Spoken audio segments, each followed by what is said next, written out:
organized the benches out in front of the hotel. Because the last time I was here, I sat out there with my little brother, my annoying little brother, whose name we shall not say, Todd Abercorn, and smoked cigars with my little brother. And I went to Graceland today, just to say I did. I think the minute's up, isn't it? Well, they got a catwalk going on here. Is there a fashion show or something going on here?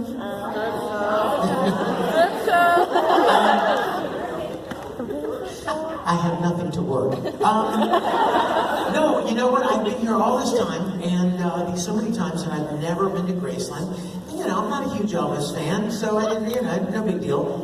But about a week ago, I got an email from this guy who said, Vic, my name is so-and-so, and I'm the Vice President of Marketing for Elvis Presley International.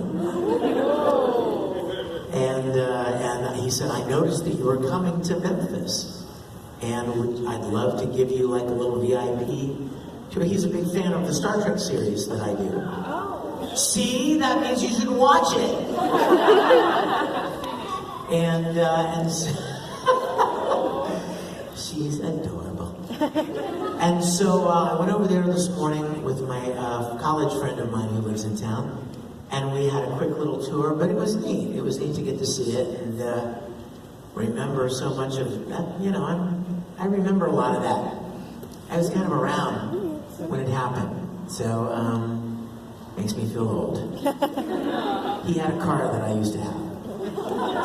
He had a Mark IV. He had a Lincoln Continental Mark IV, and I was like, I used to drive one of those. So I'm really glad to be here. Memphis is a great, great town, and I love Anime Blues Con. How many of you guys first time at Anime Blues? Yes? Good, good, excellent. Really? You're kidding. But not yours. Yeah, it's my first time. Cool. Well, it's going to be a great weekend. There are a lot of fun panels scheduled. I'm excited to meet as many of you as possible.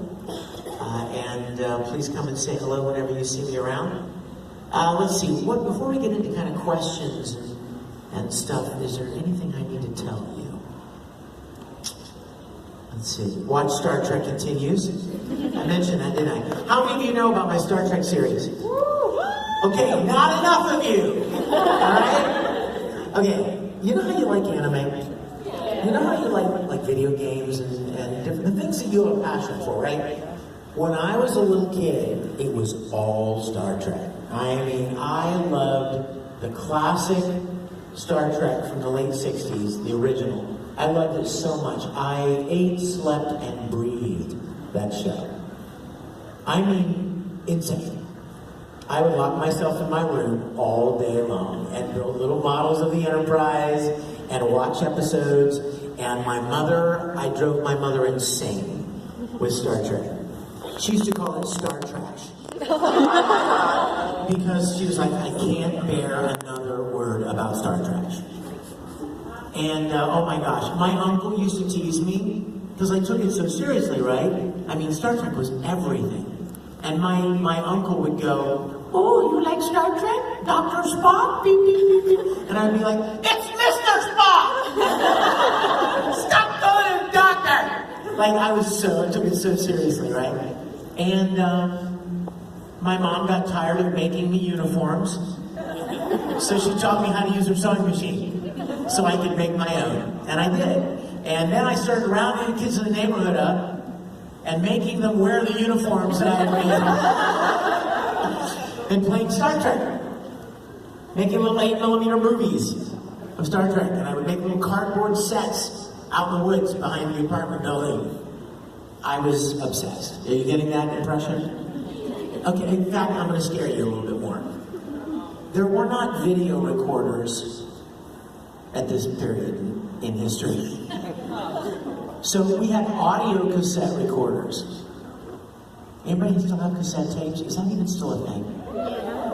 So I had a cassette recorder, and I would sit it by the television speaker, every day at 5 o'clock and record the episode of Star Trek on an audio cassette. And then I would put the cassette player under my pillow at night and go to sleep listening to Star Trek. Captain Kirk, Mr. Spock, Dr. Spock. Star Trek. And so I memorized entire episodes. And I went to school. I even started auditioning for school plays because of Star Trek. Because I loved the stories that they told, and it inspired me to do things that I'd never done before. Like building props. How many of you guys have built a prop from like an anime or a video game or a movie, right? Remember when you did it for the first time and there was that little voice inside your head going, you don't know how to do this. What do you think you're doing? You've never built anything in your life. But you did it and it turned out great. And you're like, dang, I can build props, you know? Right? Or you wanted to write a story. Or you wanted to draw a character that you loved from a show. And you never drew anything in your life. And that little voice in your head goes, what do you think you're doing? Who do you think you're kidding? You don't know how to draw. You're not an artist. And you drew anyway, and it was amazing. You remember that? That was what Star Trek was to me. I fell in love with that show, and it made me want to build things. And it made me want to go and audition for school plays. And it made me want to make little movies. Get a little, my parents had a little movie camera. There weren't video cameras. They had an 8mm film camera. And I would make episodes and try to direct my friends. I would hang models of the Enterprise in front of a black poster board. So it looked like it was hanging in space, and then I'd run the camera by the ship to make it look like it was going by. All of the things that I do professionally now, I tried for the first time because of that little show. So, fast forward several decades.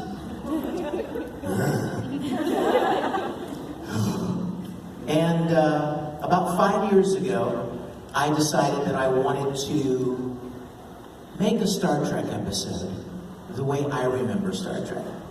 The classic Star Trek. Now, there have been lots of iterations of Star Trek, right? There was Next Generation, Deep Space Nine, Voyager, Enterprise, now Discovery, 12 motion pictures, video games, animated series, on and on, right?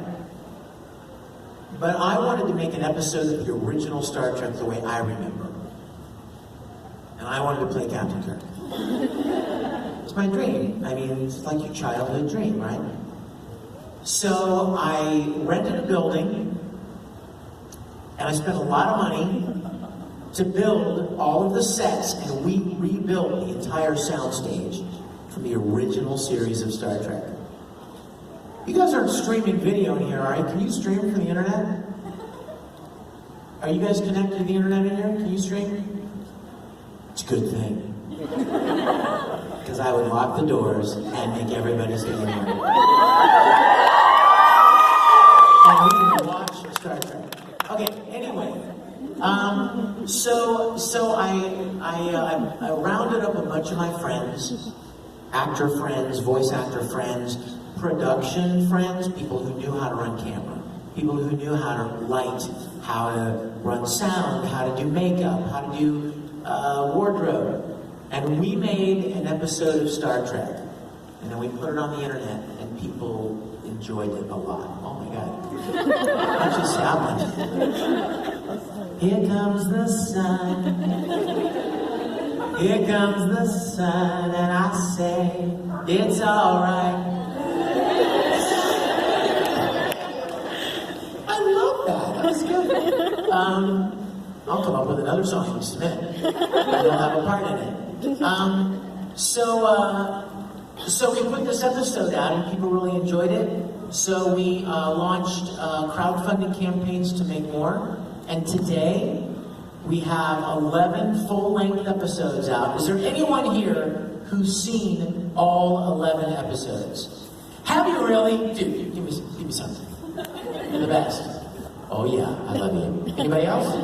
2 people? Have you seen all of them? I love her. Mom, love you. My mom's in the front row. Me and Al's mom, right there. Sorry about the whole transmutation. Wait, what happened? Are we showing a movie now? I can't see their beautiful faces. Can we turn the house lights back on? Oh, that's good. It's warm. Gives you guys this nice warm glow. So, I think are you trying to do what I think you're trying to do? You're trying to put enough light on me so the cameraman can find me, right? I know I'm supposed to be on stage. I'm sorry about that, Mr. Cameraman. I apologize. So we've made 11 full-length episodes. We've got over 7 million views. We've won over a dozen awards, and it is awesome fun, and I hope you'll go home and watch it. Holly, will you go watch it? Everybody go watch it. StarTrekContinues.com. Here's the best part. The price is right. It's free. Not High School Swim Club free. Just money free, okay? You will see no Speedo bathing suits. And Star Trek Continues. You'll see a lot of familiar faces too. Yeah, let's not talk about him. Chuck Huber. Awesome. Any Mythbusters fans in here?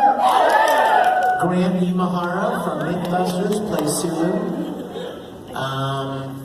Who in here is a big enough fan of the original Star Trek? I love you. Who can tell me, I'm just going to go back here because I think she knows the answer. Who can tell me who played Scotty in the original Star Trek? The original Scotty's son?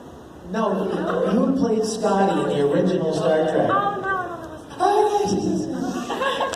his name is James Doohan. Jimmy Doohan was Scotty. So your whole life, when you hear "Beat Me Up, Scotty," when you hear people talk about Scotty, Kirk, Spock, McCoy, Scotty, the original Scotty, the guy that made Scotty, was Jimmy Doohan.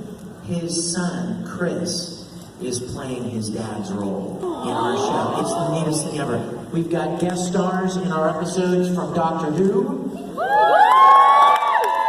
We have guest stars from, oh my gosh, a lot of things.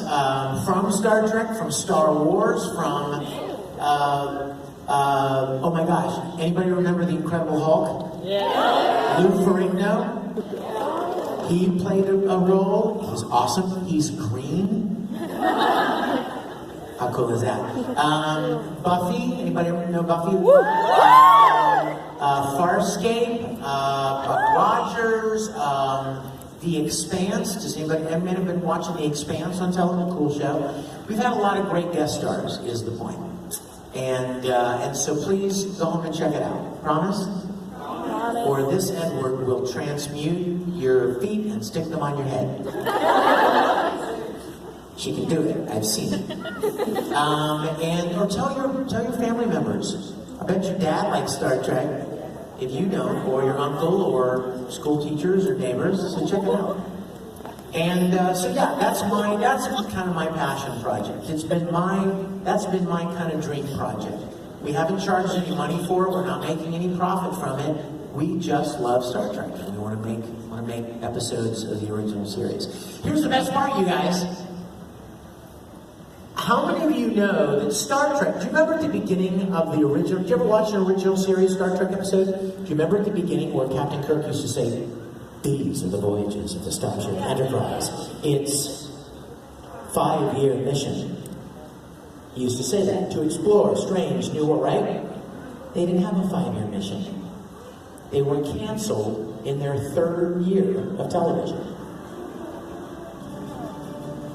That's Star Trek music. But that's J.J. Abrams Star Trek music. Turn it up!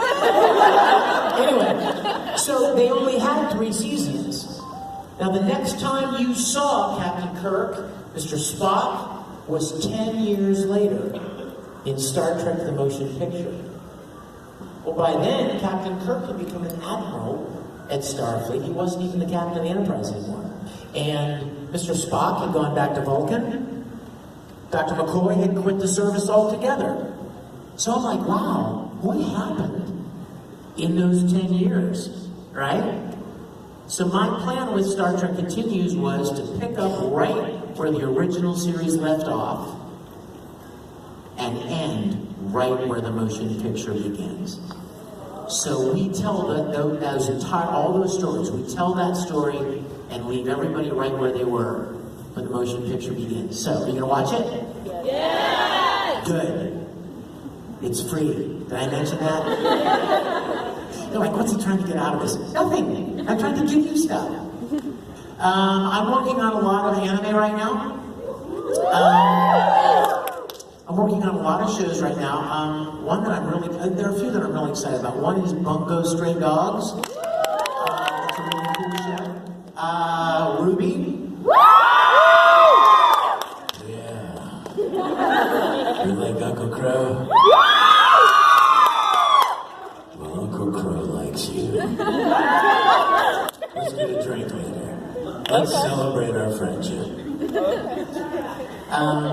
Ruby's awesome. I was kind of afraid that they were going to kill Uncle Crow. At the end of chapter, at the end of season 4, I was like, oh, you better not. He got hurt really bad. I was like, oh, don't you dare. I will come back from the grave. Beat your ass. So, I'm so excited about Ruby. And let's see what else. There's another show called Twin Star Exorcists, which is really cool. I'm playing this really bad guy. What's up with that? I'm not a bad guy. I just get cast as these weird perverts and homicidal maniacs. I'm like, I'm neither of those. Stop. Let's see what else. Digimon? Naruto? You know, I've heard that Naruto actually ends, but I don't believe it. I think it's just going to go on forever. Let's see, what else? Is there something I'm missing? I know there is. I have a list in my pocket, and I refuse to look at it. Durara, yes? Black Butler? Book of Circus. You want to hear my Black Butler story? Okay, here's my Black Butler story. So in the original, when Funimation first was casting Black Butler, everybody has a British accent, right? So I turned in an audition, and Colleen Clinkenbeard wrote me back, and she was directing at the time, and she said, "Hey Vic, thanks for the audition. You sound great, but your British accent sucks." So I didn't get cast. And then season 2 came along, and they asked me to audition for a character named Claude. No? You mean no, I shouldn't play Claude, or I should be glad that I didn't? Be glad that you did. Okay, I'm really glad that I didn't. I didn't even want that role. But I didn't know anything about it at the time. And I was like, dadgummit, I'm gonna get into Black Butler. I'm gonna do the best British accent you've ever heard. So I practiced it, and I practiced it, and then I even sent it to my friends in England. And I'm like, how does this sound? And they said it sounded great. What do you mean, aw, Mom? My mother's at home. Sweetheart, your British accent sucks. But I love you. So I sent it in, and I was feeling really good. Me and Claude. It's happening. And I got it. And by this time, Ian Sinclair was directing Black Butler. And Ian Sinclair wrote me. He's like, "Hey, Vic, thanks for the audition. You sound great, but your accent still sucks." I was like, "Good. I'm never going to get into stupid Black Butler." And then Book of Circus came along, and I auditioned again. And this time they have Cockney accents. It's even worse now. Like, it's not just British, but it's a particular style of British. But I finally got cast as Peter, and I'm very excited that I can, finally say I'm a part of Black Guy. And then there was Fairy Tale. What the hell? I mean, seriously. So, I think I'm the last. I think everybody got to play somebody in Fairy Tale except me. And I was like, I want to be in Fairy Tale. I want to be in Fairy Tale. And I just never got an opportunity. And finally, the director called me and had me play a character that turned out to be a really cool character named Mark here. He's just really cool. He's a bad guy.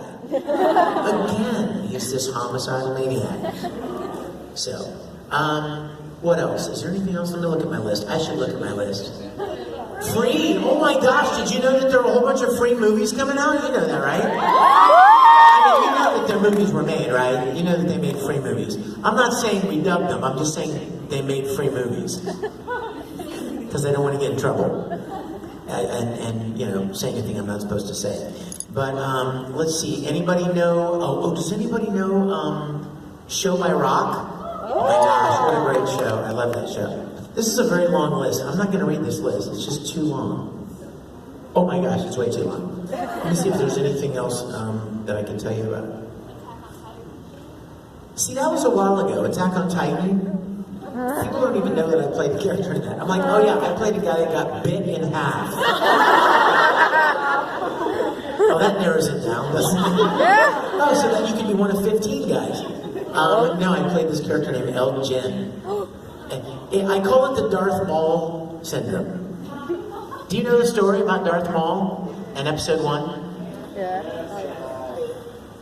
So many people were kind of conjecturing as to whether Darth Maul was going to come back. And so George Lucas literally had him cut in half in the lightsaber battle, and you see the two pieces separately falling into the abyss to basically say, no, he's not coming back. And so when I was playing El Jin, I was like, oh, this is a cool character. He's going to be back. No, probably not. He got bit in half by this female Titan. So, what? I know, well, that is true. Is Darth Maul back? No, he's not back. No, he's not. Years ago. Wait a minute, is Darth Maul? Darth Maul isn't so. Oh my gosh. Okay, you know who plays Darth Maul? Ray Park. Ray Park's my buddy. I'm calling him right now. I can't believe it. Wait a minute, I'm gonna call him and be like, dude, Darth Maul's back? You don't tell me anything. Hold on, I'm doing it. Hold on. Wait, Ray Park, there it is.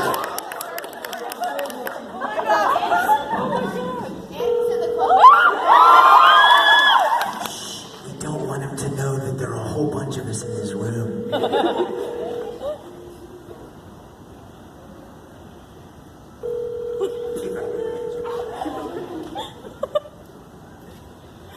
You know, all the big movies he's doing.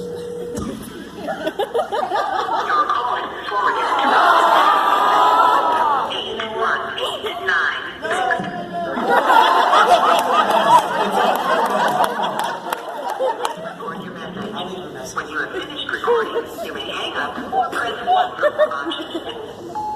Hey, Ray, it's Vic Mignogna. How are you, buddy? It's, I don't know, about 4:30 in Memphis, Tennessee. I just heard the most amazing news. Darth Maul is back?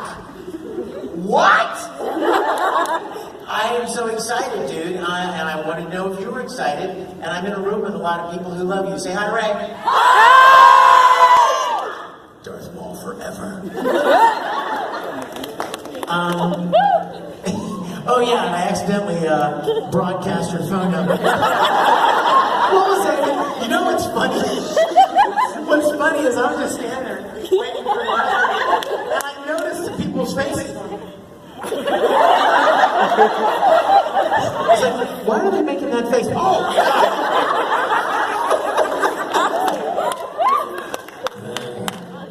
I need a drink. This is not what that. Yes, it is, I promise. Somebody's gonna go home. Vic Mignogna drinks vodka.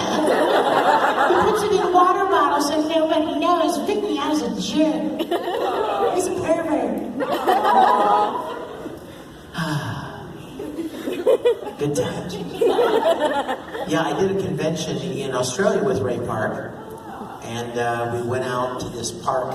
No pun intended, actually. And I took a football, and he brought a soccer ball, and we spent the whole afternoon kicking the ball around and throwing the ball. It was really cool. He's a good guy. I love him. So yeah, I'm working on a lot of stuff, and I'm also doing an audiobook right now. And the only reason that I would ever do an audiobook is because it's a Star Trek book. I mean, honestly, because audiobooks suck. They're hard, y'all. They're hard. You know, you think you're a good reader. You know what I mean? You think you read really good. Until somebody puts a $2,000 microphone in front of your mouth and goes, okay, now tell me this story. Don't mess up. Don't pause. Don't trip up over anything. Make sure you say everybody's name right. And put a lot of emotion and tell the story. You know what I mean? And change voices. I'm like, no. A lot of work. A lot of work. And I would never do one. In fact, I have voice actor friends who do audiobooks, and they're always telling me, don't ever do audiobooks. They're just from hell. Seriously, voice actors tell me all the time that they are the bane of their existence. They're like, oh, it takes me forever, and it just doesn't seem worth all the work. The only reason I'm doing this is because it's an amazing book, and I'm sorry to be talking about Star Trek again, but can I tell you? A man named Mark Cushman wrote a 3-book series called These Are the Voyages. And it is an exhaustive, comprehensive book about the making of the original series of Star Trek. It's like amazing, really, really detailed about Gene Roddenberry coming up with the idea in the first place and pitching it to people that he brought on board, and then writing episodes and all of the problems they had trying to get good episodes written, and then producing the episodes, and who are they going to cast, and then they had all kinds of problems with this actor, and the effects weren't ready for this episode, and they were getting trouble from the network on this episode. All of this amazing, interesting information about all of the challenges that they had in making what is arguably the most iconic series in television history. It's an amazing book. And the publishing company contacted me and asked me if I would be willing to do the audiobook. And I said, yeah. And it's hard. It's really time consuming. Whenever I don't have anything else to do, I have a studio in my home, and I'll sit down and record a chapter or a half a chapter. Or maybe a page. But something else that I'm doing, if this sounds at all interesting to you, something else that I'm doing that I didn't even have to do, but I literally quadrupled my workload with one idea that I had. You know what it was? Instead of me doing all of these voices, why don't I bring friends in to be the voices of the different characters? So now you feel like you're actually hearing the people involved. It's not just, it wouldn't be just like me going, Gene Roddenberry said, when I made Star Trek, I used, you know what I mean? You still know it's the same guy doing all the voices, right? And after 4 or 5 voices, they're all going to start sounding similar. So I cast a bunch of my own Star Trek Continues people. So like Chuck Huber is going to be the voice of DeForest Kelley, the man who played Dr. McCoy. And Matt Busey, who was my director of photography, is going to be the voice of Jerry Finnerman, who was the director of photography for Star Trek. And I've got another friend of mine that's the voice of Gene Roddenberry. I'm playing William Shatner. And, and then all of these different people have their own voices. So as you listen to it, you feel like you're listening to like an interview, a sit-down interview with these people who actually made the show. Now that makes for a lot more work for me, but I feel like it's going to be more fun to listen to, and that's why I did it. Who has a question? Do you really? Is it a good one? Because you're going to be our first one. You feel good about it? Oh, you. In case I forget, and I will, a lot of you guys wrote me and you asked me if I was going to be bringing any of my music CDs. I write and produce music professionally. I have for twice as long as I've been voice acting. And I do have music CDs. I'll have them at the autograph session. Be happy to sign them if you'd like to get them. A lot of great music. A couple of instrumental piano CDs that are really nice, and several vocal CDs. And I also have a live concert DVD, because at several conventions I've performed live concerts. I've sung theme songs to a lot of shows, you know, Dragon Ball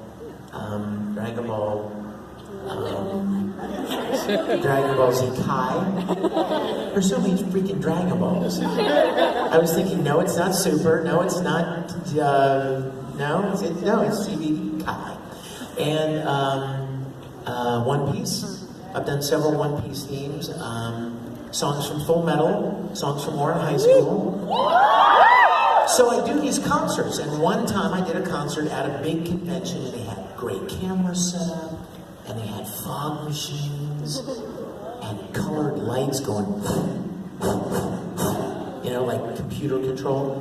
And the concert really looked great. So I decided I was going to release it as a DVD. The music's great, a lot of great music, great audience, great video, Dolby 5.1 mix. But there's something else on the concert DVD that I should tell you about. Back when I was recording Full Metal, the first one,